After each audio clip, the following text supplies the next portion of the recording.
கிருஷ்ணன் ஒரு குழந்தை இருக்கிறது எனக்கு தெரியும்.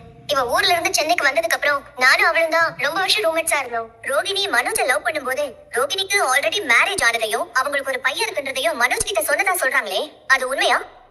இல்ல மேடம், அது சுத்த போய். ஓ, எதையுமே சொல்லாம தான் மனோஜை மேரேஜ் பண்ணிக்கிட்டாங்க இல்லையா? ஆமா மேடம், உண்மையை மறைச்சுதான் ரோஹிணி மனோஜ மேரேஜ் பண்ணிக்கிட்டா. அந்த உண்மை தெரிஞ்சிட கூடாதுன்னு நிறைய போய் சொல்லி அந்த குடும்பத்தையே இவ ரொம்ப ஏமாத்தினான். உங்களுக்கு உண்மை தெரியும் இல்லையா? நீங்க ஏன் மனோஜ் ஃபேமிலி கிட்ட அதை சொல்லல? தப்புதான் மேடம். அந்த நேரத்துல என் ஃப்ரெண்டுக்கு அவ ஆசைப்படுற லைஃப் கிடைச்சா போதும்னு நினைச்சேன். ஆனா அவ பேசின ஒவ்வொரு வார்த்தைகளும் ஒரு கட்டத்துல ரொம்ப பொய்யா மாறிடுச்சு. அவ சொன்ன பொய்க்கெல்லாம் நானும் அவளுக்கு உடந்தையா இருந்திருக்கேன். அதுக்காக நான் மன்னிப்பு கேட்டுக்கிறேன். சொல்ற பத்தி நல்லா பாயிண்டா பேசுது. நம்ம பக்கம் கேஸ் ஸ்ட்ராங் ஆயிடுச்சு. பார்ல நம்ம பக்கம் வீக் ஆயிடுச்சு. புருஷன் பொண்டாட்டிக்குள்ள ஒளிவு மறைவு இருக்க கூடாதுன்னு சொல்லுவாங்க. அப்படி இந்த காலத்துல யார் கிருஷ்ணா இருக்கா? அப்படி எல்லாரும் இருந்துட்டா நமக்கு வேலையே இல்லையே.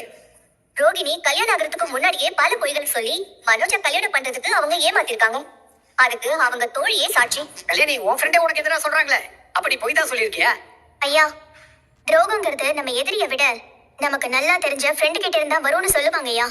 வித்யா எனக்கு நல்ல ஃப்ரெண்டா தான் இருந்தா. ஆனா இப்ப அவ மாறிட்டா. எனக்கு எதிராக அவளை திருப்பிட்டாங்க ஐயா.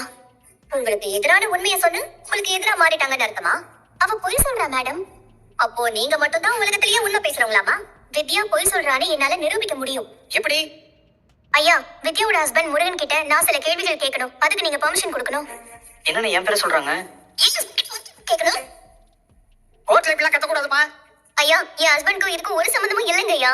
சம்மந்தம் இருக்குங்கய்யா. அவர் சொல்ற பதிலையே உங்களுக்கு புரியும். அதுக்கு நீங்க அனுமதிக்கணும். Objection your honour. வித்யா ஹஸ்பண்டுக்கும் இந்த கேஸுக்கும் எந்த லிங்கும் இல்ல. ரோஹிணி கோர்ட்டோட நேரத்தை வீணாக்க பாக்குறாங்க. சத்தியமா இல்லைங்கய்யா. நான் வித்யா பொய் சொல்றான்னு நிரூபிக்கிறேயா. எனக்கு ஒரு வாய்ப்பு கொடுங்க. Objection over rule. Permission granted. Murugan நீங்க வாங்க, நீங்க போங்க. அண்ணே பயமா இருக்குண்ணே. பயப்படாதா, தைரியமா உண்மையை பேச போதும் போ. முருகன், உங்களுக்கும் வித்யாவுக்கும் எப்படி கல்யாணம் நடந்துச்சு? தாலி கட்டிதாங்க. நான் அதை கேட்கல. உங்க மேரேஜ் நடக்க யார் காரணம்? யார் உங்களுக்கு ஹெல்ப் பண்ணா?